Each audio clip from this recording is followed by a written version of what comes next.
Welcome back. You're watching The Globe on the SABC News Channel.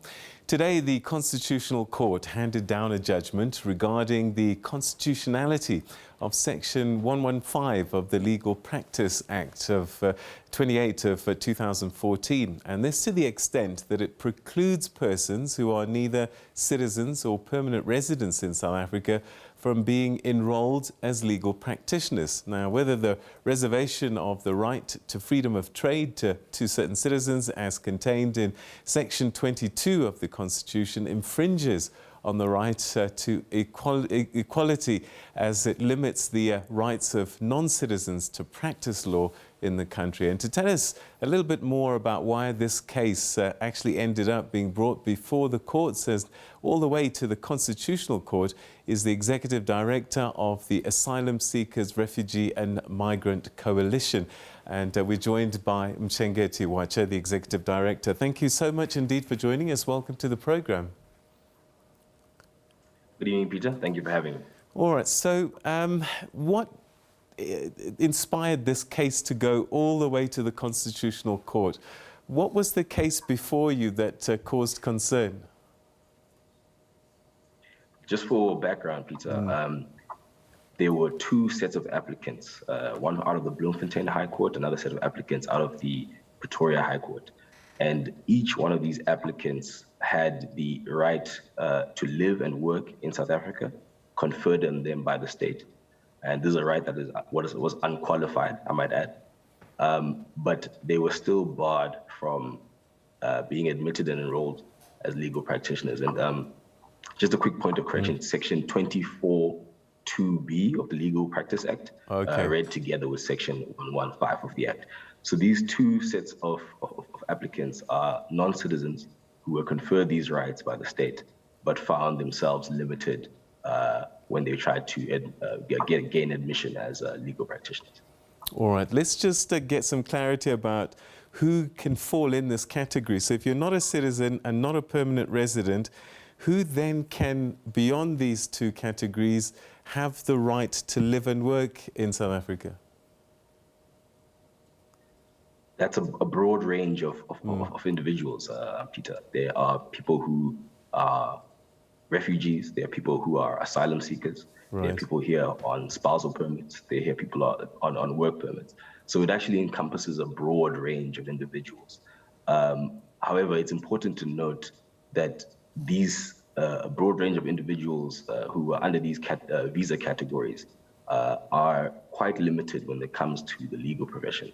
There's only a few, at least from our own analysis, who meet all the requirements to gain admission and enrollment as attorneys or advocates in the Republic. All right. So what did the Constitutional Court say today? The Constitutional Court has essentially shut the door on these individuals who are on these other permits, excluding, of course, permanent residents.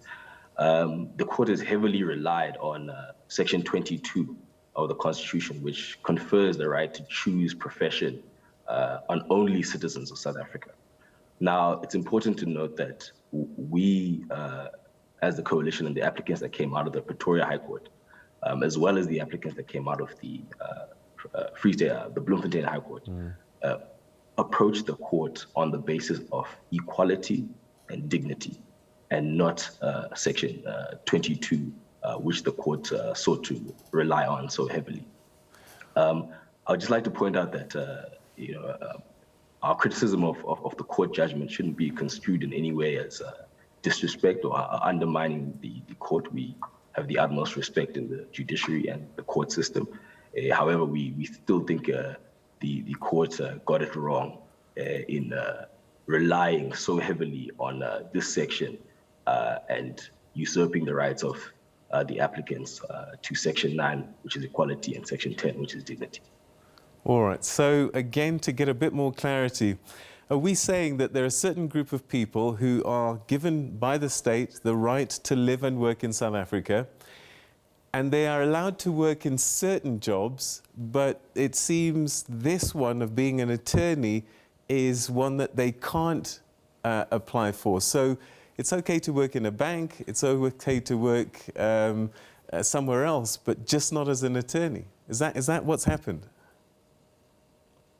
That is exactly what has happened. In our analysis, we've only found the legal profession to be the only profession that has this strict bar of permanent residence. All other professions either allow people who have the right to live and work to practice that profession, or in certain circumstances, there are flexibilities that are made to allow persons who are on work permits, spousal permits, and the like to engage in their profession. So the court essentially has relied on what they've called a certainty or fixity in the Republic, to say that our applicants, because they are non-citizens and because they are not permanent residents, they require say they lack the required fixity in the Republic to confer upon them the right to be legal practitioners. Now, we firmly disagree. We think that these applicants have, some of them, children in this country, some of them large assets, some of them have been here for a long periods of time. And we essentially still maintain that this gives them sufficient fixity, as the court put it, to found their rights to practice as attorneys or advocates. All right, so what's your fear in terms of possible consequences about this precedent that's been set? I think the fear is quite obvious, that this is a bad precedent that we believe is a bad precedent, and it doesn't bode well for the other professions. This is something that may creep into other professions and affect non-citizens in a broad range of sectors.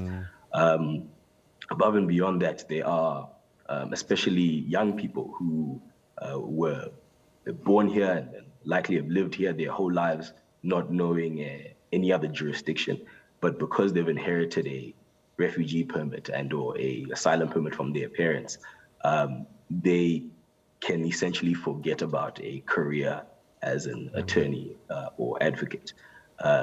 The one exemption that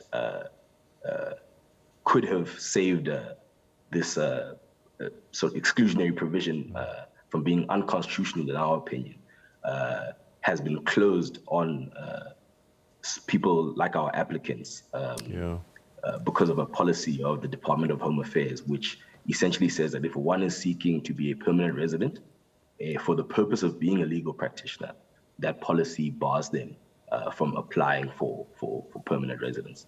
So essentially our applicants and people who are similarly situated are locked out of the profession and are relegated really to other smaller jobs, roles in the legal profession, such as legal advisors, etc.